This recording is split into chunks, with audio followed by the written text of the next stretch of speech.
പേടിപ്പിക്കാനാ? എനിക്ക് അഭിനയിക്കാനൊന്നും അറിയില്ലടാ. ഇല്ല പോലെ അഭിനയിച്ചാൽ മതി, എല്ലാം ഫിറ്റല്ലേ. ഏകദേശം ഒരു പേടി കണ്ടാൽ മതി. ഓക്കെ, പേടിപ്പിക്കാം. ഓക്കെ അല്ലേ? എന്നിട്ട് ഞാൻ പറയുന്ന സംഭവം നീ അവിടെ പറയണം. ആ സംഭവം തീരുന്നതിന് കുറച്ച് മുമ്പേ കുഞ്ഞാവെ നീ കിച്ചണിലേക്ക് പോകണം. ആ, നിന്റെ മൊബൈൽ അവിടെ വെക്കണം. മൊബൈൽ അവിടെ വെച്ചിട്ട് പോകണം. ഇവന്റെ മൊബൈലാ? അതിൽ ലൗഡ് സ്പീക്കർ ഇല്ലടാ. അതന്നെ വേണ്ടത്, ലൗഡ് സ്പീക്കറിലെ ഫോണിനെ വേണ്ടത്. അതായത് ആ സമയത്ത് നിന്റെ കഥ പറഞ്ഞു തീരുന്ന സമയത്ത് നമ്മുടെ രൂപേഷ് കോൾ ചെയ്യും. അതായത് ഓനെ ഞാൻ വിളിച്ചു പറഞ്ഞോളും, സംഭവം ഓനെ ഞാൻ വിളിച്ചു പറഞ്ഞോളും. ഓൻ കോളേന്ന് വെച്ചാല് നീ മരിച്ചു കിടക്കുന്ന രൂപേഷ് പറയൽ. ആ സംഭവം നീ മരിച്ചു കിടക്കുന്ന പറഞ്ഞിട്ട് രൂപേഷ് വിളിക്കല്ലോ. അപ്പം അവർ ചെറുങ്ങനൊന്നും ഞെട്ടുമായിരിക്കും. അങ്ങനെ അവനെ കൊണ്ട് പറവിക്കാൻ ഞാൻ അവരിലൊന്നും ഞെട്ടും. ആ സമയത്ത് നീ അവരെ ശ്രദ്ധയിരിക്കാൻ വേണ്ടിട്ട് അടുക്കളയിൽ എന്തെങ്കിലും കാര്യം ചെയ്യണം. മൊത്തം പ്ലേറ്റ് എടുത്ത് ഞാൻ നിലത്തെറിഞ്ഞോളൂ.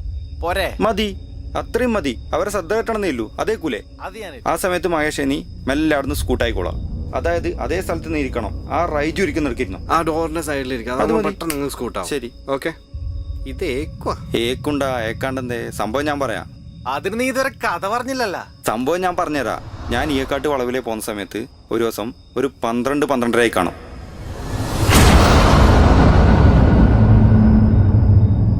എങ്ങനെയുണ്ട് സംഭവിക്കുക? ഇത് പൊളിച്ചടാ. ഉറപ്പന്നല്ലേ? എന്നാ നോക്കാം നമുക്ക്. പൊളിച്ച് മുട്ടിച്ച. ഓക്കെ എന്നാ.